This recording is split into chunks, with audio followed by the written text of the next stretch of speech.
This is All India Radio Mangalore. Dear listeners, in today's Talk English program now, Dr. Ganesh HK, a Mangalore-based endocrinologist, will speak on the topic Thyroid Problems in Newborns and Children. Thyroid gland is a very small gland situated in the anterior part of the neck. It secretes mainly two hormones, T3 or triiodothyronine, T4 thyroxine. Thyroid gland is under the control of pituitary gland, which is also considered as the master gland, so which controls all the other glands in the body. Thyroid hormone has got many effects all over the body. It's considered as a tissue growth factor. It stimulates the protein synthesis. It is responsible for the growth of bones and cartilages in children, very, very essential for growth. It stimulates calorigenesis, the production of calories in the body, energy in the body, and it is responsible for maintaining the body temperature. It stimulates oxygen consumption, and it's also required for the protein, carbohydrate and lipid metabolism. So let us discuss regarding the hypothyroidism, which is the most common thyroid problem encountered in newborns and children. So it is the reduction in production of thyroid hormones. So the commonest is primary hypothyroidism, in which thyroid gland is unable to produce the hormones in required quantities. Biochemically, there will be low T3, the T3 levels will be low, T4 levels will be low. Because of this, the pituitary hormone TSH will become high. So there are mainly two types of hypothyroidism, congenital and acquired. So the congenital hypothyroidism happens in newborns. Actually, by birth only, there will be defective production of thyroid hormones because of various reasons. The acquired happens in children. In children, usually before the age of 18 years, they are considered as children or adolescents. It can happen any age till the adolescent age. Coming to congenital hypothyroidism, that is the hypothyroidism which is there at birth. Incidence is approximately 1 in 2,500 live births to 1 in 4,000 live births.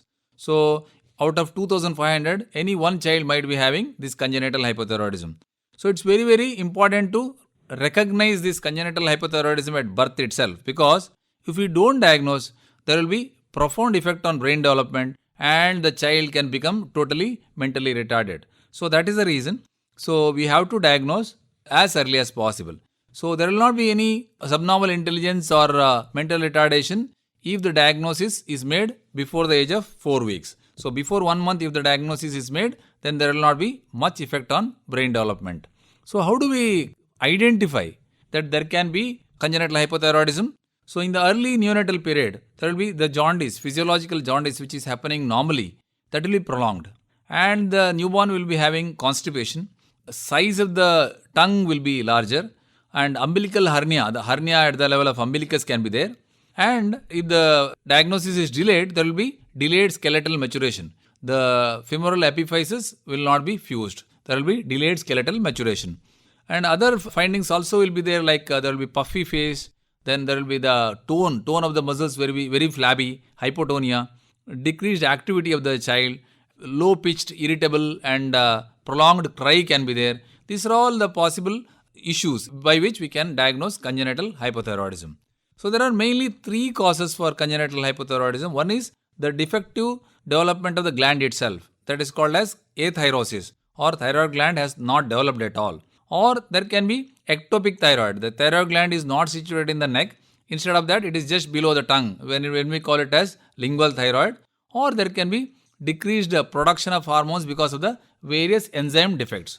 We can diagnose all these by doing the thyroid blood test, the T3, T4 and TSH, and we can do one scan called as technetium scan of thyroid. So that will identify where exactly the gland is and whether it is functioning or not. By ultrasound also we can identify whether the thyroid tissue is there or not. By these three tests we can diagnose congenital hypothyroidism. The very important thing in congenital hypothyroidism is we have to educate the parents. Parents have to be educated properly that it is a lifelong treatment is required, and therapeutic monitoring will be required. Initially, every 1 month we have to check the thyroid level so that proper levels are achieved and there will not be any effect on the brain development. Previously, we were getting lot of cretinism patients, cretinism in the sense profoundly mentally retarded patients, but nowadays we are not getting because of the universal iodization program. Because of the universal iodization program, iodine deficiency is very less. Because of that, cretinism, profoundly mentally retarded, hypothyroid children are very less nowadays. The treatment is actually replacing this thyroxine. So 10 to 15 microgram per kg, slightly higher dose is required in the infancy. In the newborn period, the dosage will be much more compared to adults. So 10 to 15 microgram per kg. Then we can adjust the dosage by monitoring free T4 and TSH levels. Next, coming to the juvenile hypothyroidism. Juvenile hypothyroidism in the sense, the hypothyroidism developing in childhood. Here also the symptoms develop very, very gradually. The onset of symptoms will be very much delayed. So that is the reason the diagnosis is not that easy. Majority of the times, if we don't suspect, if we don't do the tests, whenever there is a slightest suspicion, we may miss hypothyroidism. The presentations also very much variable. So every child will not be presenting with the same symptom. So that is the reason. So diagnosing hypothyroidism in childhood is not easy. Sometimes there can be only short stature. The child is not growing appropriately. Then we have to do the thyroid function. Then only we will be able to come to know that the child is having hypothyroidism. Otherwise, we may totally miss. And only the goiter. Some children may be having only thyroid swelling in the neck. That is called as goiter. This may be the only presentations. Whenever there is slightest suspicion, we have to check for thyroid function levels. The clinical features, it may not be there in all children. So some children might be having, some children might not have these symptoms at all. They might be having lethargy, excessive sleepiness, the puffiness of face, slightly overweight or obese child, then loss of hair or presence of neck swelling or goiter.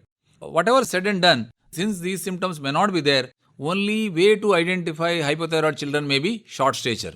So how to identify short stature? In each and every office visit, maybe the child is coming for fever or for some other reason, some other problems, we have to check the height and weight. So if we check the height and weight properly in every office visit or clinic visit, so very likely that we will be able to identify that this child is not growing properly. At that time, we can do the thyroid function test and find out whether the child is having hypothyroidism. So the growth failure is the most significant sign, and we should not miss hypothyroidism because of not checking the thyroid function whenever there is suspicion. So we have to remember this. Always we have to think of hypothyroidism in case of short children. And one more very important thing we have to remember, intelligence will be normal if the hypothyroidism develops after the age of 3 years.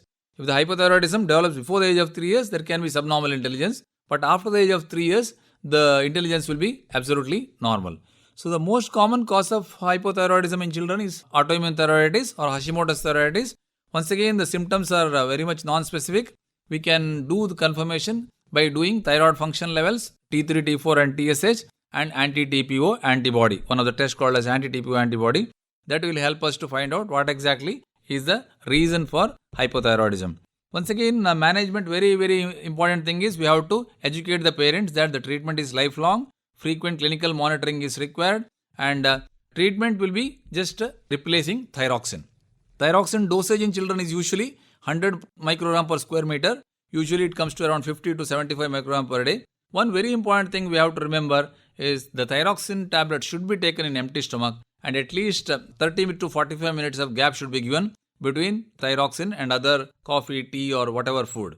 If the children are given calcium or iron tablets, it should not be given at least for 4 hours after giving thyroxine because it will interfere with the absorption of thyroxine. So monitoring in children also is mainly based on TSH. Initially, probably every 6 to 8 weeks we can monitor, and once the TSH is normalized, we can do TSH once in 6 months to 1 year. That will be sufficient because the dosage will be almost fixed. There can be other various types of presentations also other than this short stature. The pseudo-precocious puberty, early onset of puberty can happen, then presence of nipple discharge or large sized genitalia or testes, then calf muscle hypertrophy. All these can be various presentations of hypothyroidism. So that is the reason if any of these is there, then better to do thyroid function and find out any problem is there.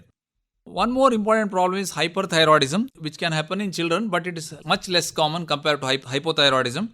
In hyperthyroidism, the hormone levels are more compared to hypothyroidism, where hormone level is less. In hyperthyroidism, hormone level T3, T4 levels are more and TSH is suppressed. In such scenarios, we have to reduce the production of hormones by giving various medications called as antithyroid drugs. Here, usually the children will present with either weight loss or large staring eyes, or once again growth failure will not be there. They will become very lean, and or they can have some gastrointestinal symptoms like loose motions or vomiting. All these can be there. If such symptoms are there, once again we have to do thyroid function T3, T4 and TSH and find out whether any of these symptoms are fitting into hyperthyroidism. The commonest cause of hyperthyroidism in children is called as Graves' disease. Here the treatment will be prolonged. It can be usually the treatment has to be taken till the age of 18 years. After the age of 18 years, we can decide whether to continue antithyroid drugs or whether to give some other treatment like surgery or radioiodine therapy.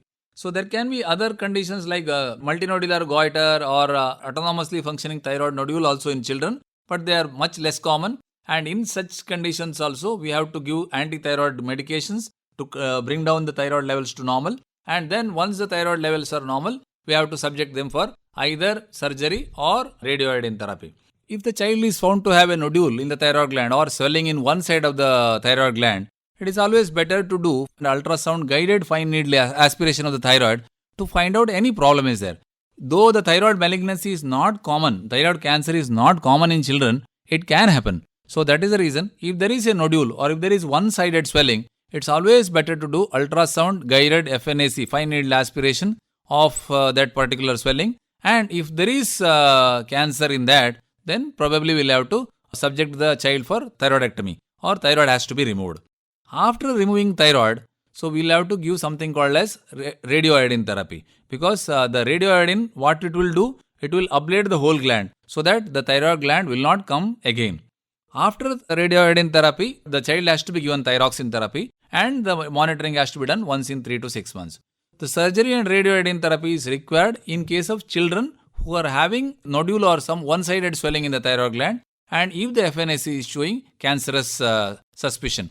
The biopsy will be done after the surgery. Biopsy, if it is required, then iodine therapy followed by lifelong thyroxine replacement. And every 6 months, we have to monitor with something called as thyroglobulin level to find out whether the thyroid gland has reappeared. In case of reappearance, we might have to do iodine scan again and we have to treat accordingly. So ultimately, the thyroxine treatment will have to be taken lifelong even in these surgical patients. In nutshell, in children, hypothyroidism is much more common compared to hyperthyroidism. In the sense, the less production of hormones is much more common compared to increased production of hormones. So the diagnosis is mainly clinical. Many a times, whenever the child is not growing properly, we have to suspect hypothyroidism. Or whenever there is neck swelling, we have to suspect hypothyroidism. And the treatment is simple. We have to replace the missing hormone. The thyroxine has to be given appropriately and monitoring should be done with the TSH levels.